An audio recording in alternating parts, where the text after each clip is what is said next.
다스리는 사람과 백성이 같은 마음을 가지면 나라가 평화롭고 오래 공존할 수 있어요. 한 가정에서 결혼한 남편과 아내가, 부모님과 자녀들이 같은 마음을 가지면 행복하게 살 수 있어요. 한 교회에서, 같은 신앙 공동체에서 다양한 사람들이, 아주 정말 다양한 사람들이 모여서 함께 신앙생활하는데 그 사람들의 마음을 합치면, 같이 하면 행복하게 신앙생활할 수 있어요.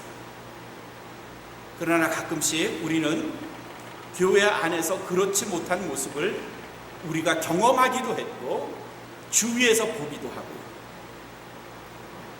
오늘 우리에게 주신 로마서 12장의 말씀에서 사도 바울은 의로운 사람들이, 구원받은 사람들이, 하나님의 사람들이 정말 마음 쓰고 같이 해야 할 첫 번째 순위는 뭔가 하면 마음을 같이 하십시오.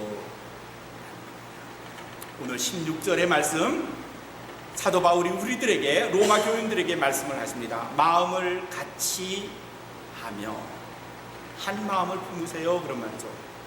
이 12장 앞에 있는 5절을 보시면, 여러분 성경책을 펴셔도 좋을 거예요. 12장을 펴놓으시면 오늘 몇 군데를 볼 텐데, 12장 5절에는 우리 많은 사람이 그리스도 안에서 한 몸이 되어 그랬어요.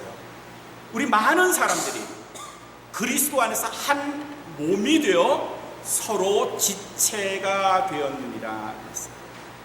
우리 각각 달라요. 성격도 다르고 배경도 다르고 살아온 환경도 다르고 사는 모습도 다르고 식성도 다르고 습관도 다르지만, 그러나 참 신기하게도 그리스도 안에서 우리는 서로 유기적인 한 몸, 서로 지체가 되었다. 바울은 이렇게 교회 안에서 함께 공존하고 있는 성도들의 모습을 설명하고 있어요. 빌립보서 2장에도 사도 바울은 교회의 이런 하나의 모습을 우리에게 설명하는데, 2장 2절에 보면 마음을 합하여 같은 사랑을 가지고, 이 같은 사랑은 뭘까요? 무슨 사랑일까요? 무슨 사랑을 가지고? 그리스도를 사랑하는 그 사랑을 가지고 뜻을 합하여 한 마음을 품으라. 이렇게 우리에게 가르쳐주고 있습니다. 마음이 하나 되는 거예요. 같은 마음으로, 같은 사랑으로, 같은 뜻으로 한 마음이 되십시오. 이게 사도 바울이 빌립보서 2장 2절에서 우리에게 가르쳐주고 있는, 뜻을 합하는, 마음을 합하는 사람들, 신앙 공동체의 모습을 이야기해 주세요. 그 다음에 2장 4절에도 뭐라고 하는 거면, 주 안에서 같은 마음을 품으세요. 이렇게 우리에게 가르쳐 주고 있어요. 주 안에서 같은 마음. 그러니까 대전제는 뭔가 하면, 오늘 말씀의 제일 큰 타이틀, 명제는 뭔가 하면 같은 마음을 가지세요. 마음을 하나로 모으세요. 무엇으로? 같은 사랑으로. 뜻을 합하여. 같은 마음이 되는 건 정말 쉽지 않아요. 사랑한다고 했던 부부도 같은 마음이 되기가 어렵고요. 심지어 내 안에서도 내가 늘 한 마음입니까? 어떤 일을 결단할 때 내 마음이 하나가 아니에요. 이거 할까 저거 할까, 요렇게 할까 저렇게 할까, 거길 갈까 말까, 살까 말까, 내 마음도 두 개인 때가 얼마나 많은데요. 근데 다른 사람하고 같이 마음을 합한다고요? 정말 어려운 일이에요.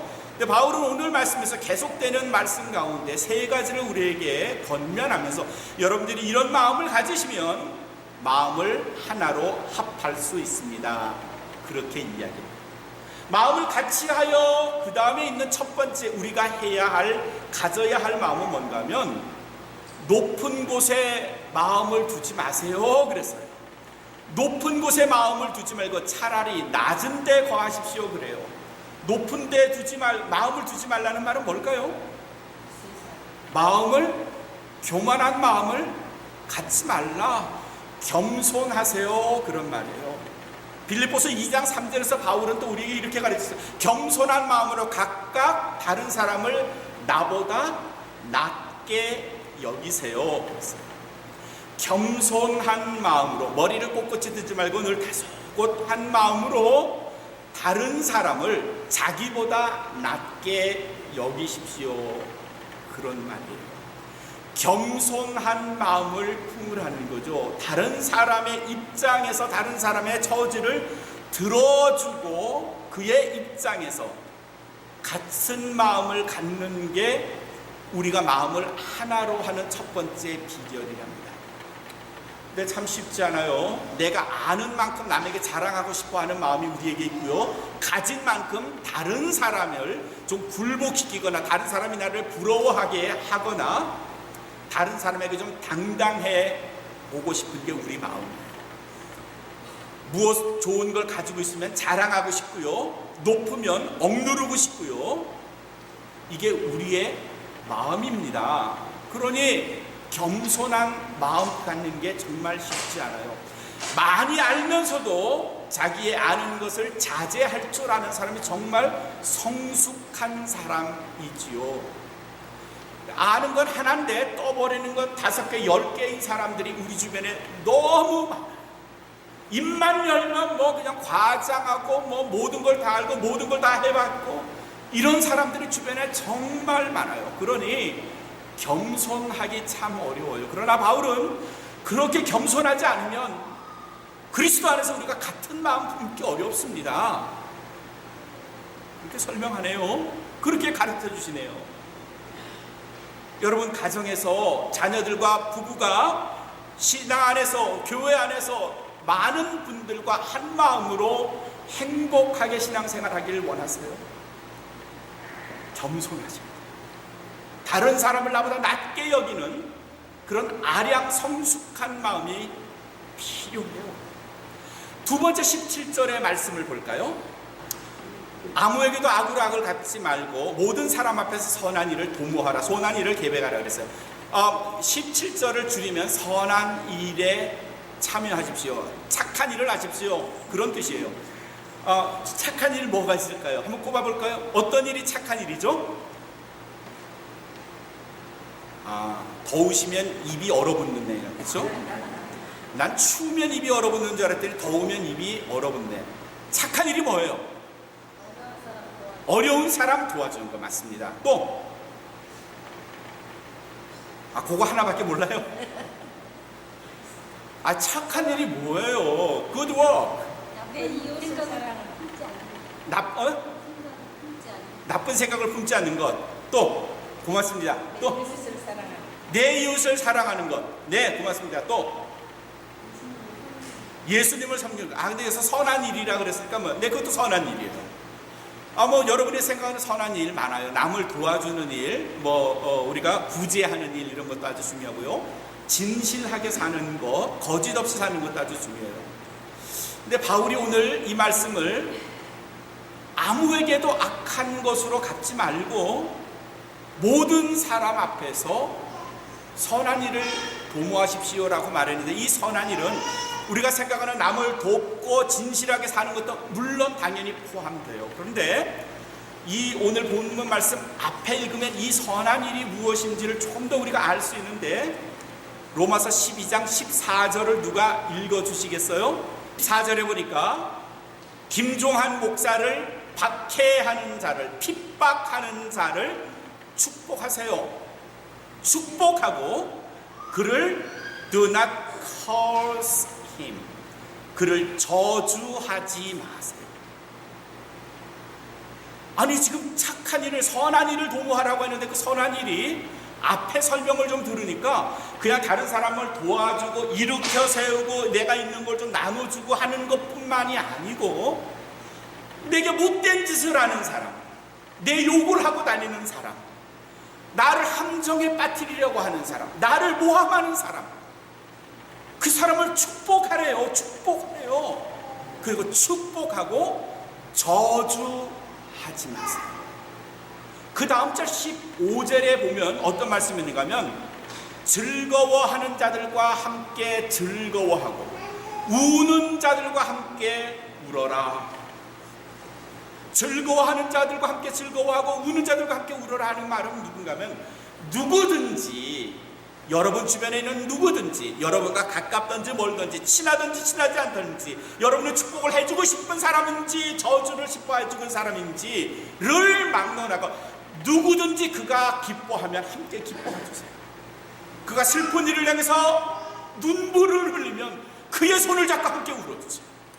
비록 그가 나를 저주했다고 하더라도, 그가 나를 핍박했다고 하더라도, 그가 내게 고통을 주었다고 할지라도, 그가 기뻐하면, 그의 자녀가 잘 되면, 그의 집이 좋은 일이 있으면 함께 기뻐해 주시고요, 그에게 어려운 일이 생기면 함께 손을 잡고 부둥켜 안고 울어주세요.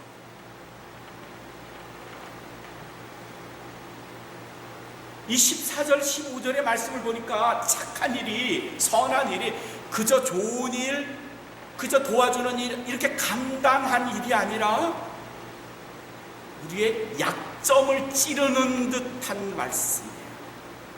우리가 해보지 못한, 아니 하나님 이거 할 수 없어요, 이걸 어떻게 해요, 난 다른 거 다 해도 이거는 못해요, 이러는 우리의 약점을 아시는 하나님께서 너 못하니?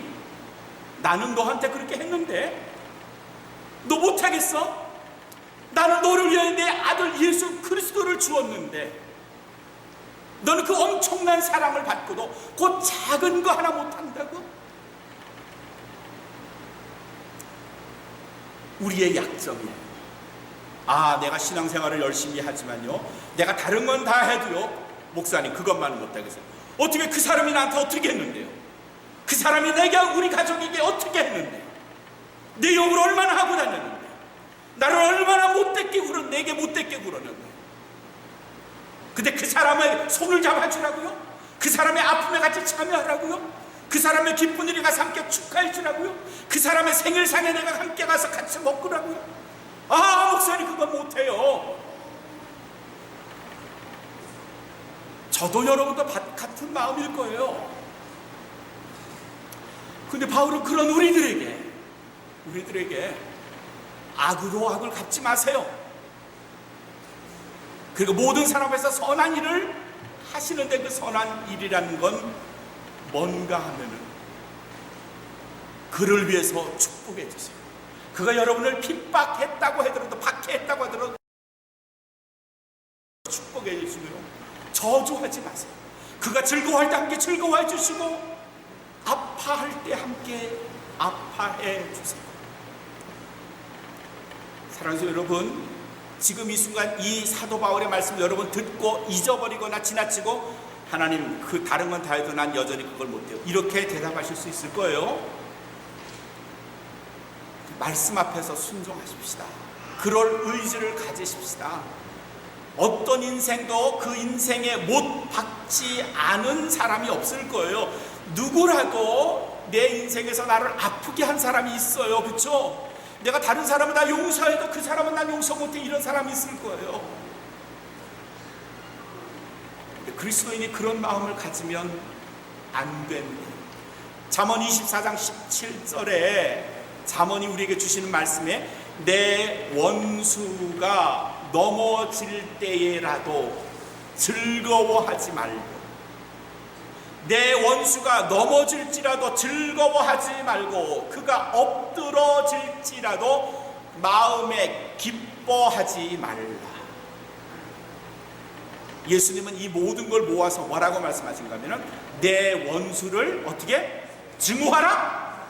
사랑. 예수님은 이 모든 말씀을 합해서 내 원수를 사랑하라.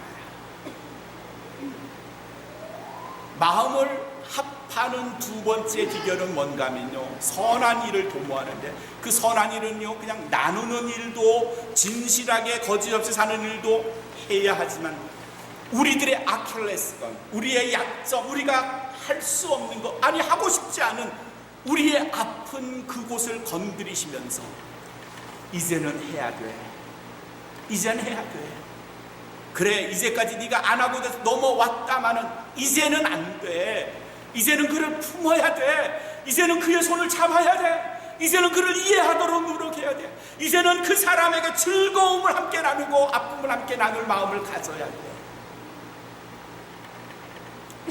이렇게 말씀해 주시는 거예요. 사랑하는 성도 여러분, 용서 못할 분이 있나요? 여러분 가슴속에 말이죠, 절대 그의 손은 안 잡을래, 그와 함께 얼굴을 마주하지 않을래, 이런 사람이 우리의 가슴에 있잖아요. 놔주세요. 풀어주세요. 그리고 함께 즐거워하고 함께 우세요. 그런 마음을 가지세요. 오늘 사도 바울은 그것이 우리가 해야 할, 우리에게 가장 절실히 요구되는 선한 일이라고 우리에게 가르쳐주고 있어요. 마음을 합하는 세 번째 비결이 18절 말씀에 있습니다. 처음에는 겸손히 해야, 선한 일을 해야 하고, 그리고 18절에는 바울이 우리에게 어떻게 하라고 가르쳐 줄까요? 같이 더불어 평화하라. 반목하지 마시고요, 미워하지 마시고요, 저주하지 마시고, 핍박하지 마시고요, 평화하세요. 여러분, 평화는 같은 선상에서 수평선 위에서만 공존해요. 생길 수 있어요. 무슨 말인가 하면요, 수평선이 아닌 어느 쪽이 높고 다른 쪽이 낮으면 평화가 공존하기 어려워요. 남편이 윽박지르는 스타일이고 아내는 순종하는 스타일이라면 긴장 속에서 평화가 있기는 해요. 그 긴장은 뭔가 하면 남편의 윽박지름 앞에서 늘 아내가 마음 졸이고 참고 사는 걸, 겉으로는 평화지만 폭풍 전야 같은 가정입니다. 남편과 아내 한 가정의 평화를 이루려면 남편이 아내를 존중해주고 아내도 남편을 존중해주는 이퀄리티, 수평선, 같은 선상에 두 사람이 위치할 때 평화가 존속될 수 있어요. 어느 한쪽이 높거나 힘세거나 윽박지르거나 하면 평화는 깨져버려요. 파도는 바람이 없는 잔잔한 상태에서 물결이 일지 않아요. 바람은 기압이 강하건 쪽에서 낮은 쪽으로 흘러가요. 기압이 같으면 바람이 생기지 않아요. 평화, 내 안에 평화가 존재하지 않는다는 건 누군가가 강한 힘으로 나를 누르거나 혹은 내가 강한 힘으로 다른 사람을 누르면 평화는 쉽게 깨어져요.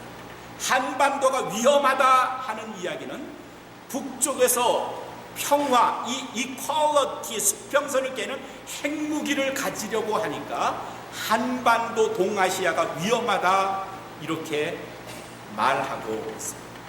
평화를 원하기는 하는데 동시에 우리는 내가 높은 쪽에서 평화를 갖기를 원해요. 아니요, 평화 못 가져요. 힘을 놓으세요. 나의 높아진 것을 낮추세요. 그렇지 않으면 평화가 공존하지 못합니다. 평화는요, 두 가지 원칙을 지켜야 합니다. 하나는 뭔가 하면 불평, 불만, 이게 평화를 너무나 자주 깨뜨려요. 제가 얼마 전에 설교에서 원불교 얘기를 했어요. 교회 안에 많은 사람들이 원불교인이에요. 어떤 원불교인? 무엇을 하는 원불교인? 원망과 불평을 하는 교인이 원불교인이에요. 가정에서도 교회에서도 사회에서도 그 사람은 뭘 주기만 하면 불평해요. 성성스럽게 커피 한잔 했더니 커피가 짜다, 쓰다, 뭐 싱겁다, 뭐 미지근하다. 음식을 정성스럽게 대접하면 맛있게 확 먹고 어우 정말 맛있네요 하진 않고 젓가락으로 어떻게 깨작깨작하면서 뒤집어보고 빈대떡이야 반찬이? 그거 이리 뒤집고 저리 까부르고 하면서 요만큼 입에 넣고 배는 고픈데 입맛은 없고 어떻게 하고 싶어요? 그냥 한 대 그냥 쥐어박고 싶어요.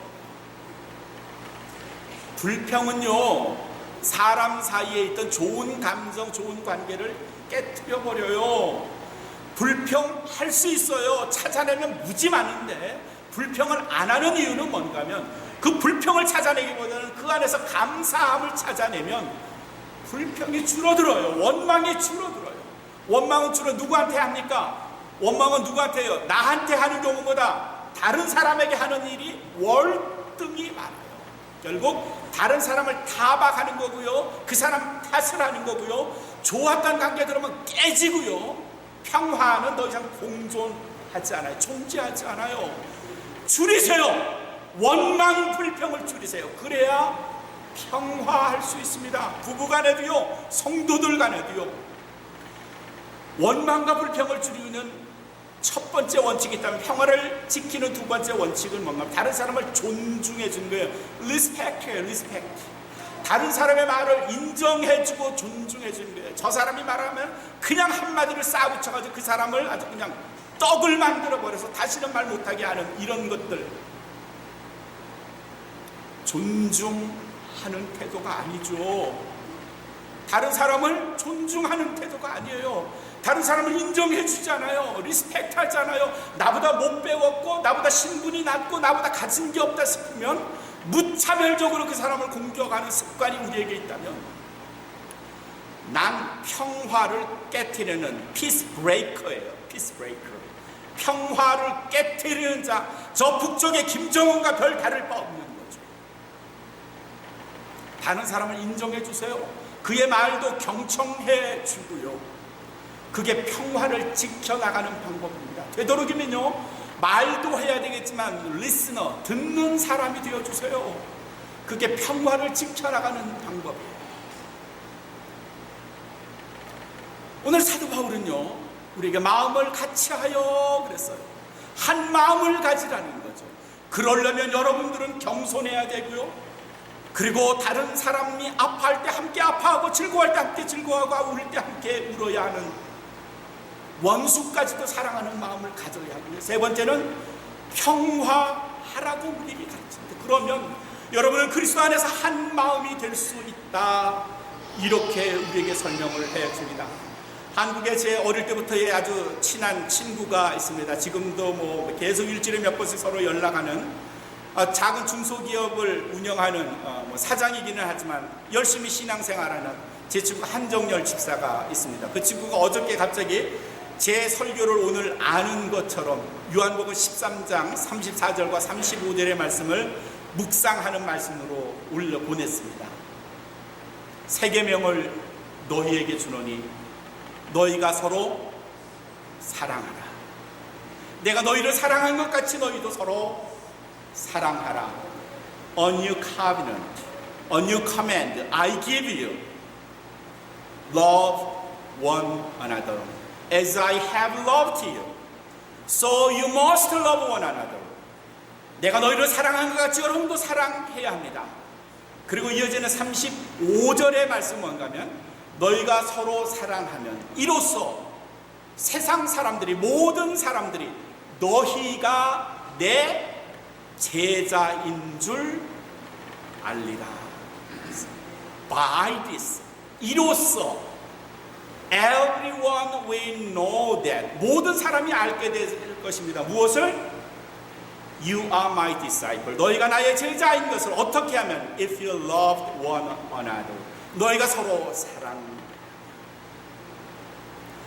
오늘 주시는 이 요한복음 13장 45절의 말씀과 로마서 12장 말씀을 합해 놓으면, 교회가 평화하고요, 서로 사랑하고요, 원수도 서로 사랑해 줄 수 있는 마음을 가진 모습을 교회 밖의 사람들이 본다면, 온마음 교회 성도들은 정말 서로를 존중해주고 사랑해주고 마음을 같이 하고 뜻을 합하는 이 시대 그리스도인의 제자들 맞구나, 이렇게 한다는 거죠. 오래전에 읽은 한 크리스찬 수필인이, 한 수필가가 쓴 짧은 글이 있습니다. 그는 상계동 아주 그 달동네에서 살다가 조금 돈을 모아서 봉천동 좀 좋은 곳으로 집을 옮기게 됐습니다. 이 사람이 교회를 나가기는 했는데 그냥 수필 가니까 들은 것 많고요. 이사를 하면서 자기가 아는 거, 자기 부모님한테 들은데 이사할 때는 문창호지를 다 구멍을 뚫으면 이 집에 있는 복이 내가 이사갈 집으로 온다. 그 이야기를 들었기 때문에 이사 가면서 집에 있는 방문의 문창호지의 구멍을 전부 다 뚫었어요. 그리고 새 집으로 갔어요. 집에 딱 도착하니까 바로 살던 사람이 이사를 막 간 직후였어요. 그런데 방 한 가운데에 조그만 예쁜 편지 봉투에 편지가 하나 들어있는데 이 수필가가 그 봉투를 열고 꺼내 봤더니 그 편지 안에 이런 글이 쓰여 있어요. 이사하시느라 수고하셨습니다. 이 집에 오셔서 부디 행복하게 사세요. 방마다 연탄불을 피워 놓았습니다. 방 하나에 연탄 2장씩이면 온종일 따뜻할 겁니다. 연탄가스는 염려 않으셔도 됩니다. 저는 다음 주소로 이사 갑니다. 혹시 필요한 것이 있으면 연락 주세요. 항상 행복하시길 기도합니다. 자기는 문인이고 수필가고 이 시대에 사는 지성인이라던 사람이 이 편지를 받고 망치로 머리를 얻어맞은 것 같았다라고 적고 있습니다. 나는 그냥 교회는 나가기는 해도 그래도 샤머니즘, 무속신앙을 믿어서 옛날에 살던 집에 문지왕언지를 전부 뚫어서 그 집에 복이 내게 오기를 바라는 마음으로 그 집 청소도 안 해놓고 그냥 엉망진창 채로 상계동 집을 남겨놓고 봉천동으로 이사 왔는데 이 집은 깨끗하게 정돈되어 있고 예쁜 글씨로 쓴 편지 안에 정성과 마음이 가득 든 편지를 읽으면서 내가 이 시대의 지성인인가? 내가 크리스찬인가 하는 의문을 품었답니다. 우리는 어느 쪽인가요? 우리는 어느 쪽인가요? 다른 사람을 배려하고 그리스도의 사랑으로 다른 사람에게 내가 크리스찬임을 보여줄 수 있는 그런 제자들입니까? 아니면 문창호지를 엉망진창으로 뚫어놓고 새 집으로 이사가는 스스로 이 시대의 지성인이라고 말하는 문인일까요? 사랑하는 성도 여러분, 가정과 한 마음이 되어야 돼요. 남편과 아내, 자녀들과 함께 한 마음이 되어야 할 줄로 믿습니다. 우리 교회도 한 마음이 되어야 할 줄로 믿습니다. 그러려면 남보다 자기보다 남을 낮게 여기고 사랑할 수 없는 사람조차도 손을 맞잡고 함께 기뻐하고 울며 평화를 위해서 기꺼이 원망 불평을 줄이고 다른 사람을 인정해 줄 수 있는 마음을 가져야 한 마음이 된다.